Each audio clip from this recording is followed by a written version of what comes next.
আমাদের দেশের অর্থনীতি বিধ্বস্ত, ব্যবসায়ীরা ব্যাংক থেকে লোন পাচ্ছেন না, ডিপোজিটাররা তাদের টাকা ফেরত পাচ্ছেন না, শেয়ার হোল্ডাররা তাদের শেয়ারের হিসাব মেলাতে পারছেন না।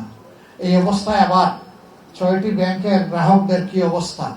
ইসলামী ব্যাংকে আবার দখল করার পায় তারা। এমন এক ব্যক্তিকে ইসলামী ব্যাংকের এখন বোর্ডের চেয়ারম্যান বানিয়ে দেওয়া হয়েছে, যিনি পালিয়ে গিয়েছিলেন, যিনি পরিত্যক্ত, যিনি ফ্যাসিস্টদের দূষণ, তাকে এনে এখন ইসলামী ব্যাংকের ঘাড়ের উপর বসিয়ে দেওয়া হয়েছে। এবং এখন যারা ইসলামী ব্যাংকের সেবা গ্রহীতা, ডিপোজিটার, শেয়ার হোল্ডার, তারা সকলে মিলে এখন রাস্তায় নেমেছে। এখন বলে যে এগুলা সব জামাত ইসলামের মানুষ।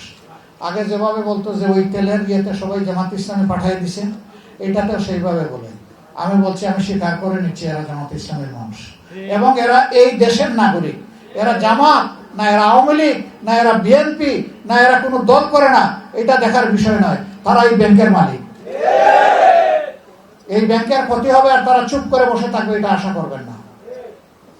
সেখানে তাদের উপর লেলিয়ে দেওয়া হয়েছে পুলিশ বাহিনীকে, গুলি, টিয়ার শেল, জল কামান। আমি গতকালকে সিলেটে ছিলাম এই ঘটনা ঘটার সময়। আমি বলেছি যে আগামী দিন আমিও নামবো ইনশাআল্লাহ। একটা শেয়ার থাকলেও আমি এই ব্যাংকের মালিক, 10 টাকা ডিপোজিট থাকলেও আমি এই ব্যাংকের মালিক। আমার এই সত্তা নিয়ে কাউকে টানাটানি করার সুযোগ দেব না। আমি সামনে গিয়ে বুক খুলে দাঁড়ায় বলবো, যত গুলি আমার বুকে মারো, যত টিয়ার শেল আমার মাথায় মারো, কিন্তু জনগণের উপর, শেয়ার হোল্ডারদের উপর, ডিপোজিটারদের উপর, এই ব্যাংকের মালিকদের উপর সাবধানে একটা গুলিও ছুটতে পারবো না।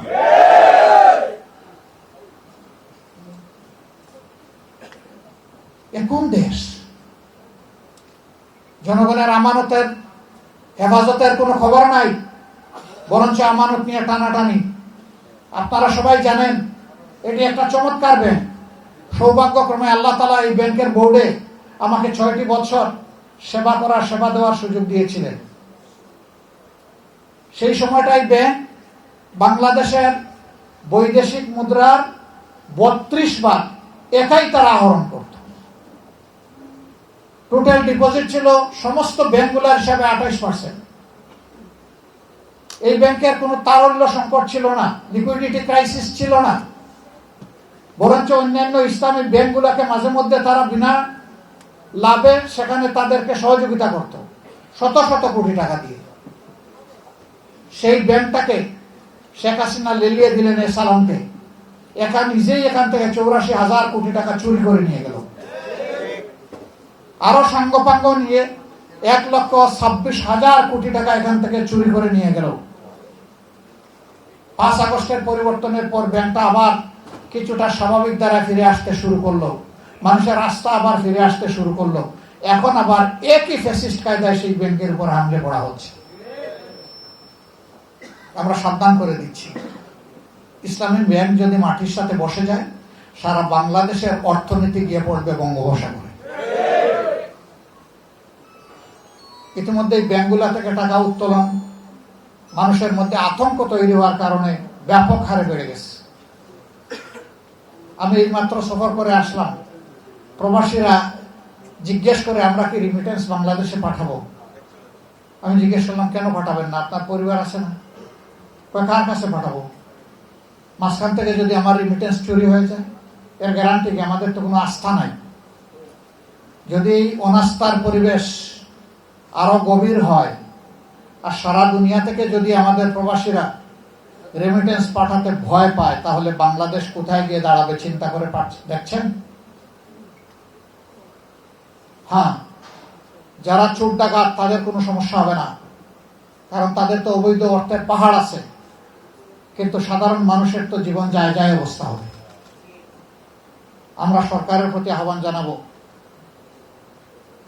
এই দুর্বৃত্তপনার দিকে আর আগাবেন না। বাংলাদেশ ব্যাংকে গভর্নর একজনকে বসিয়েছেন, সেই লোক একটা গার্মেন্ট ফ্যাক্টরির মালিক, এমডি। তিনি নিজে ব্যাংক্রাফট হয়ে গেলেন, ঋণ খেলাপি হয়ে গেলেন। মাত্র 3 মাস আগে 2% ডাউন পেমেন্ট দিয়ে তিনি হয়েছেন রেগুলার। যে একটা গার্মেন্ট ফ্যাক্টরি চালাইতে পারল না, ঋণ খেলাপি হয়ে গেল, গোটা বাংলাদেশের ব্যাংক ব্যবস্থা তার হাতে তুলে দেওয়া হবে। কি আশ্চর্যের ব্যাপার। এবং আপনারা দেখেছেন এখন যাকে চেয়ারম্যান হিসাবে ইসলামী ব্যাংকে দিয়েছে তার নিজের আপন স্ত্রী ঋণ খেলাফি, সেই ঋণ খেলাফির জামাই হবে ইসলামী ব্যাংকের চেয়ারম্যান।